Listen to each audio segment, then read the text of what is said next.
Hello again. Welcome to my story tent. I'm glad you're back because I'm going to tell you now the fourth part of the stories about the party in the castle far, far to the north, or far, far to the south, far, far to the east, or far, far to the west, depending where you live.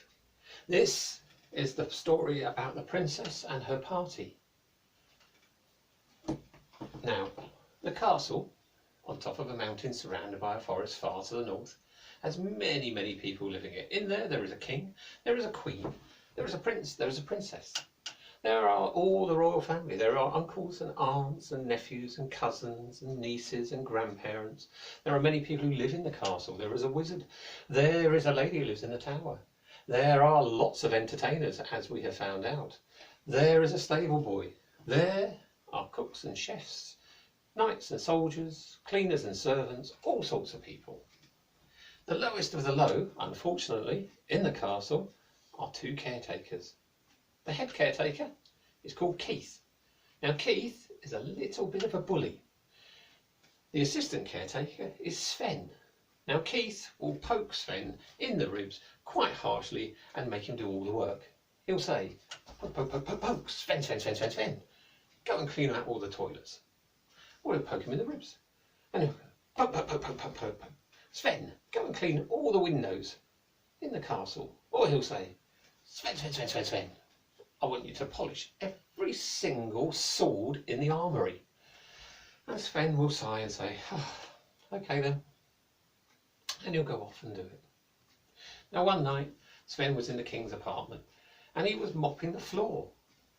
As he was mopping the floor, the king was in bed asleep and having a nightmare. He was saying, oh, who will get rid of this beast? Who will get rid of this dragon? I have no more gold, I have no more silver. And Sven thought, I wonder what he's dreaming about. But then the king started to wake up and he opened one eye and he looked at Sven. He said, who are you? And Sven said, I'm Sven, the assistant caretaker. Oh, get out, said the king. I'm having a terrible nightmare. So Sven left. He walked down the corridor with his mop and bucket, and as he walked down the corridor, he went past the wizard's office and he heard the wizard talking to himself. So Sven knocked on the door. Oh, come in, said the wizard. So Sven went into the wizard's office, and the wizard was standing at a table with lots of jars and test tubes, and he was pouring all sorts of things into all sorts of things. What are you doing? Said Sven. Oh, it's you, said the wizard. What do you want? Sven said, oh, I heard you talking to yourself. I wondered if I could help. No, you can't help, said the wizard. There's a big party this weekend for the princess. All the lords, the kings, the knights, the soldiers, everybody's coming from all over the north, the south, the east and the west. And they're coming to this party and the princess is going to choose one of them as a husband. And I have got to make a love potion. Really, said Sven. How'd you do that? And the wizard said, none of your business. He said, but I've got all the ingredients apart from one. Thought I'd nailed it until I found that I hadn't got this. What is it? Said Sven. He said, it's a tiny little white flower. It's a little white flower, it's called an edelweiss, and it grows on mountains. And I've searched this mountain all over and I can't find one. Ah, says Sven. Okay, if I find one, I'll bring it to you. Yes, yeah, sure, Sven. Okay, now go away, I'm busy, I'll think of an alternative. And he pushed Sven out of the office. Sven walked down the corridor, and as he did, there was a poke in his ribs. Poke, poke, poke, poke, poke, poke, poke, poke. Sven. Guess who it was? You're right, it was Keith. He said, Sven, I want you to go to the tallest tower, and I want you to clear out the guttering. It's leaking. Oh, said Sven. All right then. So he walked to the tallest tower, and he looked up at the stairs as they went all the way up the tower into the darkness, and he sighed. Okay. And he started to walk up. And he walked up all the steps, all the way round, all the way to the very top of the tallest tower in the castle. When he got there, he was in a huge big room. Now in the huge big room, there were all the birds of the castle. Castles need birds for all sorts of things. And so, this castle had its own room. And it was full of birds, every bird that you can imagine. Think now, shout out as many birds as you can think of. Yep, they were all there. There were chaffinches, there were sparrows, there were robins, there were doves, there were pigeons, there were parrots, there were budgerigars, there were eagles, there was a stork, there was a heron, there was a cormorant, there was a kingfisher, there was a seagull. Seagulls are very important because if you drop your chips, someone's got to clean them up. There was even a penguin in the corner. No one knew what he did, but he just looked very, very inscrutable. Even a huge, great big ostrich in a cage in the corner. Now the woman who looked after all the birds, she had a huge, great big hat, and all around the hat it was covered in bird poo. She said, "Oh, hello Sven, what are you doing here?" "Oh, I've come to clean your gutters," said Sven. "Oh, have you?" she said. "Well, I asked Keith to do that 2 weeks ago." 2 weeks, and he's only just sent you? "Yeah, sorry," said Sven. "But where is it?" She said, "Well, out that window and along the ledge." Sven said, "Really? Okay." He went over to the window and he looked out and he said, "Oh, look at that!" He said, "That's high." He said, "That's high." And she said, "Well, I'm not surprised. It's the tallest tower in the whole castle." He said, "Phew, don't fancy that much." She said, "You'll be fine. Don't worry. We're going to tie a rope round your waist and we're going to tie it to the ostrich cage. That's what ostriches are used for." "Ah, okay," said Sven. So he tied a rope round his waist, tied it to the ostrich cage and crept out onto the ledge. As he walked along the ledge, he cleared out the guttering. And then he got to a bit he couldn't move.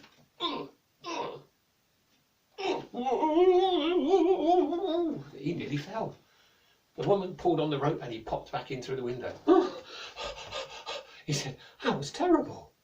She said, "Oh, you were fine. You were tied to the ostrich." He said, "Oh." She said, "What was it?" So he opened his hand and there was a lump of mud. Sticking out the top of the lump of mud was a tiny little white flower. She said, "Hey, you've got an edelweiss there." He said, "Really?" "Oh, the wizard wants one of those." She said, "Well, you better take it to him. Don't keep a wizard waiting." And Sven said, "I won't." And he ran from the very top of the tallest tower all the way down the stairs until he got to the bottom and straight to the wizard's office, and he knocked on the door. "Come in," said the wizard.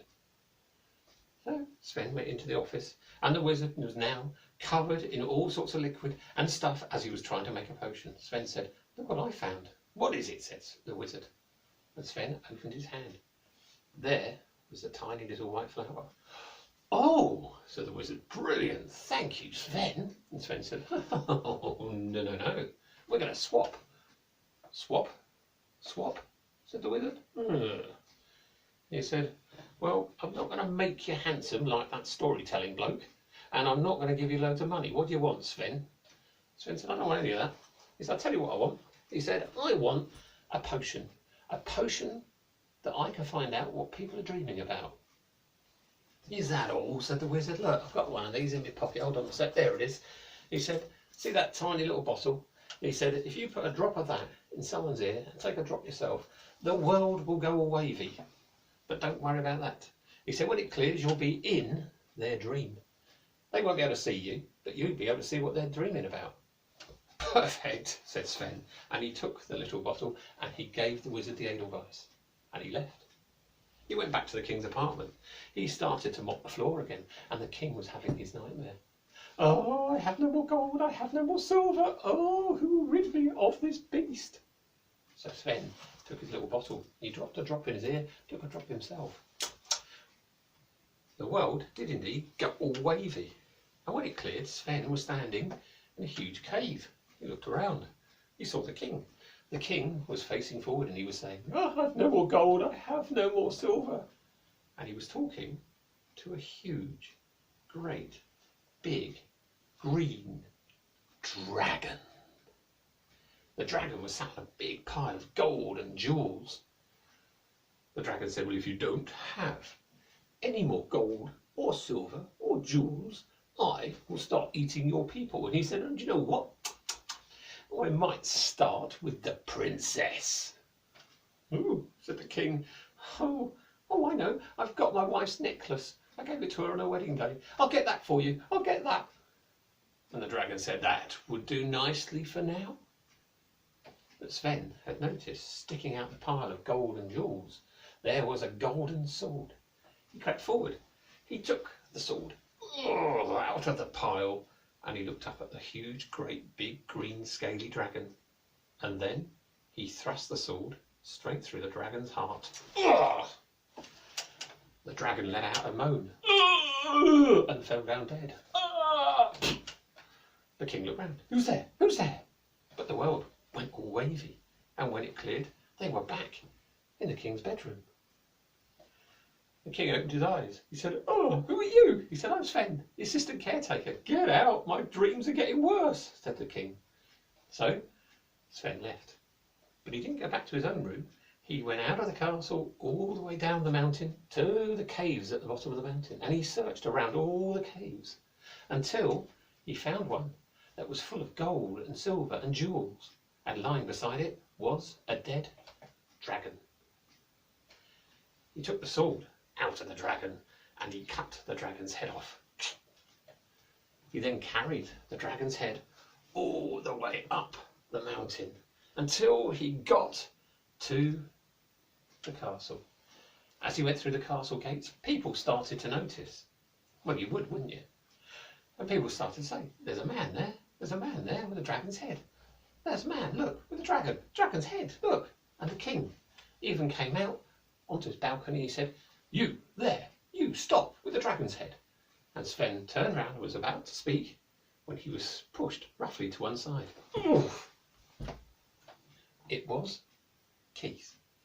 Keith said, "Oh, your majesty," he said, "I'm very sorry. My man has obviously found this dragon's head outside the castle gate. Some warrior or some hero has left it out there for you. I will get it to you, don't worry. Now, Sven, go and clean the toilets." So Sven picked up his mop and left, but the king watched him as he left. The next night, Sven was in the queen's bedroom and he was mopping the floor, and the queen was having a nightmare. She was saying, "Oh, I've lost it, it's gone, I'll never get that back. He was only asking for that yesterday." So Sven reached in his pocket, took out his little bottle, dropped a drop in her ear, took a drop himself, and the world went all wavy. When it cleared, they were looking down the castle well, the deepest castle well. And the queen was saying, "Oh, I've lost my necklace, it's down there somewhere. Oh, it fell off when I leant over. Oh, what am I going to do? He was only asking for that yesterday." And Sven thought, aha, but the world went all wavy again. This time the queen started to wake up, but Sven left before she could. He went down to the room where they keep the royal fishing rods. There is a room in every castle for that. And he got the biggest fishing rod he could find with the longest length of line. And he went back to the castle well and he put the line down, had a hook and a weight on the bottom, and he started to move it backwards and forwards. And then it snagged. And he wound it up and up and up. And when it came to the top, guess what was on the end? It was an old rusty helmet. He said, "Oh, I want that." And he pushed it one side. He put the line down again. And when it hit the bottom, he moved it backwards and forwards, and it snagged. And he wound it back up. And he wound it up to the very top. And there on the end, shining bright, was an old lamp. He said, "Oh, I don't want that." He put it to one side. He put down the line again. He moved it backwards and forwards. It hooked. He wound it back up. And when it got to the top, this time, shining bright, was the Queen's necklace. He dried it off and he put it on a cushion. He ran to the Queen's apartments, but when he got there, all the other servants were outside. They said, "Oh, don't go in there. They're having a massive argument. Oh, it's terrible. Apparently she's lost the necklace and he wants it." So Sven ran to the side door. He went in with the necklace on a cushion. He was about to speak when he was pushed roughly to one side. Oh! He let go of the cushion. Someone took it from him. Guess who it was? You're right. It was Keith. Keith said, "Oh, my man has cleaned the necklace for you, your majesties. Here it is. Now, Sven, go and clean out all the dog bowls." So Sven sighed and said, "All right," and he left. But the Queen watched him go. On the Friday night, before the party, Sven was in the princess's bedroom and he was mopping the floor. The princess was having a terrible dream. She was saying, "Oh, not that one, not that one, not that one. I don't want to marry a big hairy Viking. I don't want to marry a man who loves himself more than he loves me. I don't want to marry a man who knows it all. I just want to marry a man who's brave and honest and true." So Sven took out his little bottle, put a drop in her ear, took a drop himself, and the world went all wavy. When it cleared, The princess was sat in front of a huge oval mirror, and all her maids were bringing her dresses, and she was saying, "Oh, I don't want that one. Oh, I don't want that one. I don't want that one. I don't want to marry a big hairy Viking. I don't want to marry a man who loves himself more than he loves me. I don't want to marry a man who knows it all. I just want to marry a man who's brave and honest and true." Sven had an idea. He took out of his pocket his bar of soap and he wrote on the mirror, "I am the slayer of dragons. I am the finder of jewels. I am the man of your dreams." Then the world went all wavy and the princess started to wake up. So Sven left. The next day was the day of the party. People came from all over, the north, the south, the east, the west. There were huge Viking warriors, there were soldiers and knights and lords and ladies, everybody dressed up in their finest. Keith took Sven to one side. He said, "Sven, Sven, Sven, you are not allowed in the party. You are only the assistant caretaker. I am the head caretaker. I am allowed in the great hall. You've got to stand outside. If anything gets messy or spills, I will call you, but apart from that, stay outside." Sven said, "Oh, okay then." Upstairs, in the princess's bedroom, the princess was getting ready. She was sat in front of a big mirror, and all her maids were bringing her dresses, and she was saying, "Oh, I don't want that one, I don't want that one, I don't want that one, I don't want that one, I don't want that one, I don't want that one, I don't want that one. I don't want to marry a big hairy Viking. I don't want to marry a man who loves himself more than he loves me. I don't want to marry a man who knows it all. I just want to marry a man who's brave and honest and true." And the room got so warm and hot and steamed up that the mirror misted over, and in the mist there was some writing. It said, "I am the slayer of dragons. I am the finder of jewels. I am the man of your dreams." She looked round quickly. She took a hanky and she wiped it clean. The next dress that came out, she said, "Oh, I'll wear that one." And she put it on. She went down to the party. Now the party was in full swing. Everybody was having a wonderful time, apart from Sven. He was outside the door waiting. Everybody was having a great time. The entertainers, apart from one little glitch with the jester, were fantastic. The food was magnificent, apart from one course, and everybody was having a wonderful time and dancing to the music, even the prince at one point. Now after a while, at the back of the hall, a huge, great big man stood up, and he walked all the way to the top table where the princess was sat, and he said, "Your Majesty, my name is Stuart Skullbuster, and I would like to marry you." "Oh," said the princess, "I don't want to marry a big, hairy Viking." And Stuart Skullbuster said, "Well, that's a bit awkward, isn't it?" And he walked back to his table.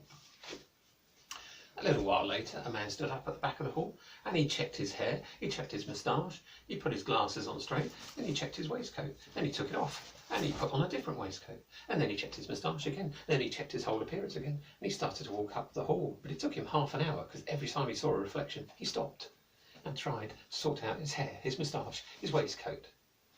By the time he got to the top, he said, "Your Majesty, I would like to marry you." And she said, "I don't want to marry a man who loves himself more than he loves me. Go away." "Oh," said the man, "totes orcs," and he left. A little while later, a man right in front of her turned round with a big book. He said, "Oh, Your Majesty," and he opened it.